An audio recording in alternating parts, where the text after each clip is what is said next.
here to, put the pressure on them and let them know our sentiments as it regards the situation at hand concerning Mania, who was brutally assaulted by a Gulfport officer, and to let them know in that meeting on the record that we will not tolerate.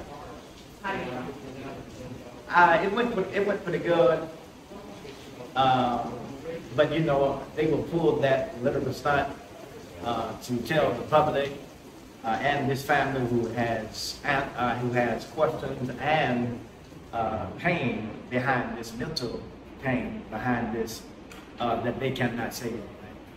And so to tell us that they feel our pain and that they do not take this situation lightly needs to be expressed not only from their mouths, but needs to be expressed via their actions.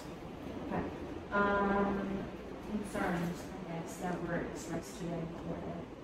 The concerns are clear, that we need answers as to why this officer did this to Mania, who was number one, a victim and then fell victim to his brutality. And the question still remains, why?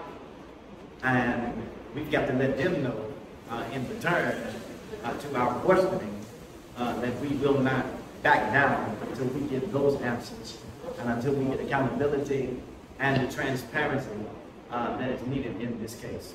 Do you believe in this? Well, we have to see. We have to see based upon their actions. I was always told that actions speak louder than words. And so they have to show us and show this family their actions. Any change from the first interview up until now in terms of the investigation or anything that's Not as of yet, and we are still waiting in process of retaining the attorney.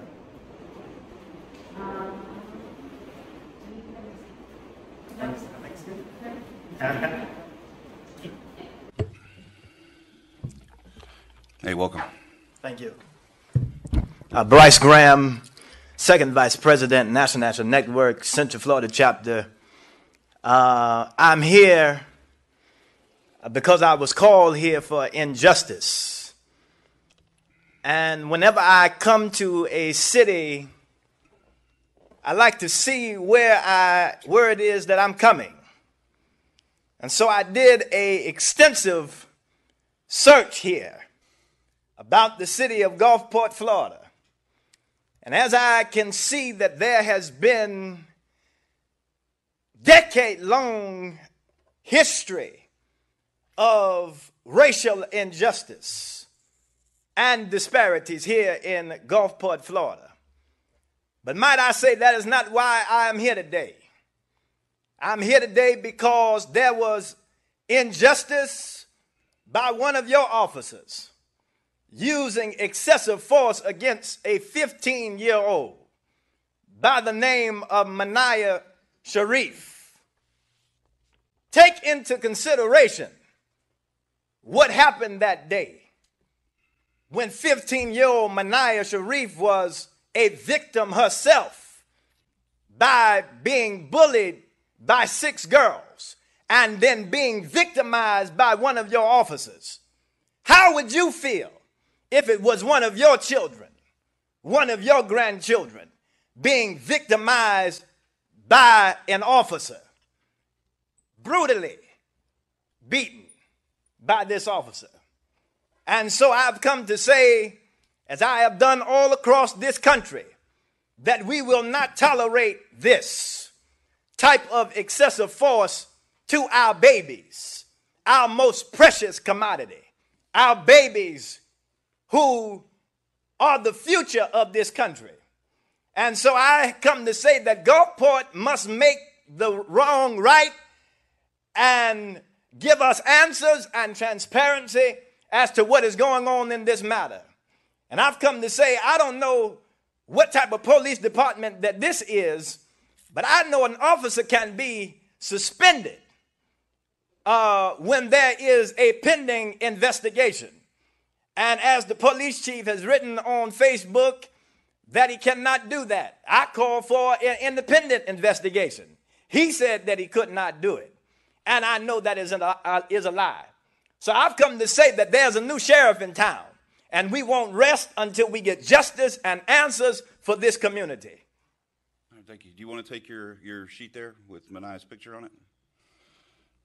All right, thank you. Anyone else for open public comment? Anyone on the line, Mr. Mather? No, Mayor. Okay. City manager? I think you. Welcome. Welcome. I just want to say, with the incident with my granddaughter, Manaya is my granddaughter, and when this incident happened, I was not notified. I was in the circle waiting for her to come out to go home. I was never notified. When I was notified and taken to the media room, I walked up on my grandchild, scared, blood dripping down her forehead, scars on her face and her shoulders. And as a grandparent, no grandparent should have to see that. I don't know the situation, what happened. My main thing is my granddaughter was not safe. She was not protected, and she was scared of the people that was there to protect her. So all I want is answers. I want to know how an officer can do that and it get just shunned by the wayside. My granddaughter's scared. She's mentally, I haven't seen her smile. She's not coming back to school because she's afraid of the people, the very people that's there to protect her, not protecting her, because they didn't do that day. And I just want answers, because that day there, the office that I talked to said that they had everybody separated. I know for a fact they didn't have them separated because that's why my daughter was scared, because the girls were still walking around trying to get to her. So I just want answers. Or, as a grandparent, y'all should understand. Mm-hmm. So that's all I need to say. Oh, I wanted to say. Thank you. Thank you, sir. All right, anyone else for open public comment? Mr. Lee. How are you? So, as you noticed, and a lot of us have been in front of your panel for quite some time and complaining about exactly the same thing over and over again. Racial discrimination. And each time we try to address it with any one of you, just shrug us over, start laughing at us, put it on the back burner, don't pay attention to any of us. I mean, you're acting like in this time I moved into town and this and I was the only one to start complaining about it. You've had multiple people complain about this for decades before I even landed in your town. And still, nothing. You have a human rights officer in this who refuses to do anything about it. He pretty much told me that he doesn't work for us. We don't pay his salary. That unfortunately, due to investments in the town in this end, that is what pays his salary, and therefore he's not responsible to us. The only one he's responsible to is you. How's that possible? The last time I checked your chart, it said instead of residents right at the very top, right?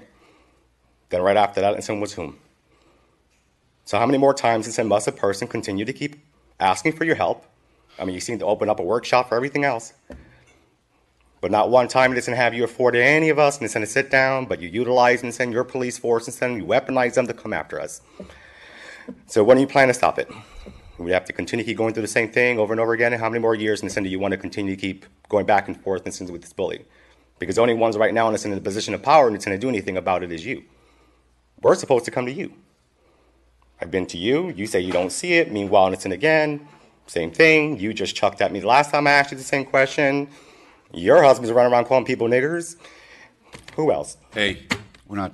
Oh, I'm repeating exactly what her husband said. She condoned it. I was hoping you wouldn't blow. Well, she condoned it, so I don't know what to say. You're done. You're still violating my constitutional rights. I am. You are violating my constitutional rights. Decorum. I am replying to what an article said with her husband saying it. Person, if you don't like it, then something should have been done about it, and then when exactly it needed to be done. You are done. Okay, so again, why are you touching me for? Because Mr. Lee, this is my constitutional right. Violated decorum, offensive language, and I'm asking you to go. Excuse me.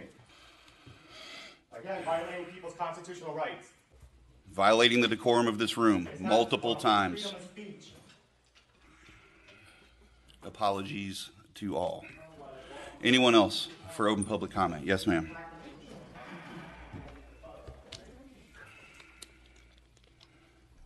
Jesse doesn't speak for me. So I'm Anaya's grandmother. Thank you.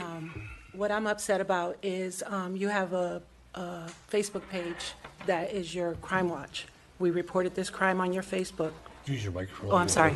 Usually I'm loud. My grandkids, you know. No problem. Thank you. Your Facebook page, that's a Crime Watch. What happened to Manaya was a crime. So why wasn't I able to post on that page without it being removed? Your chief of police made a comment that he couldn't comment on an open investigation and then contradicted himself in the next comment, a post that this officer would not be suspended due to not being a deaf or excessive injuries. Manaya suffered some injuries. They may not be serious to any of you in this room, but they're serious to Manaya. So then he turns off the comments for anybody to comment, which is against your page's policy. I don't know your page or whoever runs it, but it's Gulfport. Then your IA, who is supposed to be investigating this, reaches out to the victim's mother on Facebook. I've never heard of that before, never. And there was no reason for him to reach out to her on Facebook because he has her phone number. He even texted her after our press conference last week. Not even 20 minutes after we left, he texted her. So why would he get on Facebook the next day saying he needed to reach her, making it look like we're not following what you guys need us to do? The reason why we're not reaching out to your IA person is because of the situation like this. And we have been asked not to speak to anybody without our attorney present. And that's why the IA investigation is stalled. But we are looking into a private investigation because something is going on here. For the chief of the police to step in on Facebook, and then the IA to step in on Facebook, and IA's family to step in on Facebook, and all harassing Manaya's mother, the victim's mother, not acceptable. That's all I got to say. All right. Thank you, ma'am. I appreciate it. Anybody else for open public comment? Anyone on the line? Anyone on the line? No. All right. I believe the thing I'm going to say about, are you coming to speak? Excuse me? Are you coming to speak? That's what I'm here for. All right. Is that okay? Public comment. All right. Hi, I'm Acura Amanda. I'm with the Activism News Network. I just wanted to touch base about, this investigation with this sergeant in question. So a few years ago, I don't know if you guys recalled or not, but there was an officer that was accused of shoplifting at the local Walmart here. He was, I believe, suspended for around several months pending the IA investigation. But we have this sergeant that's actively on duty right now. And I mean, shoplifting, it's a crime, but what happened to Manaya, that's pretty serious. She had a concussion. Her grandfather picked her up all bloodied. She's going to have scars on her face that are going to remain there.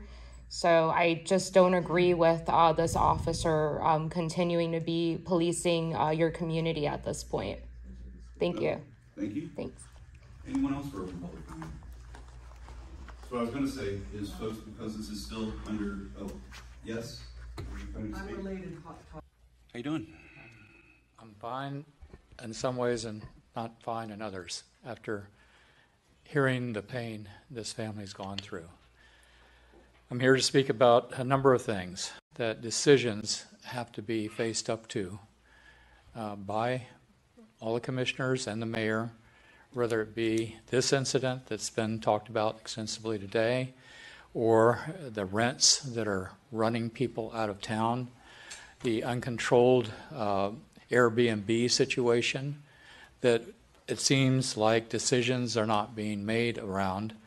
I know there are going to be some meetings to try to, get a hold of that situation more, but it's kind of like dancing around the mulberry bush, and that's what I'm hearing as a generalized theme on a lot of these topics tonight, dancing around the mulberry bush. You are going to receive a pay increase that you voted for yourselves and I supported beginning in January.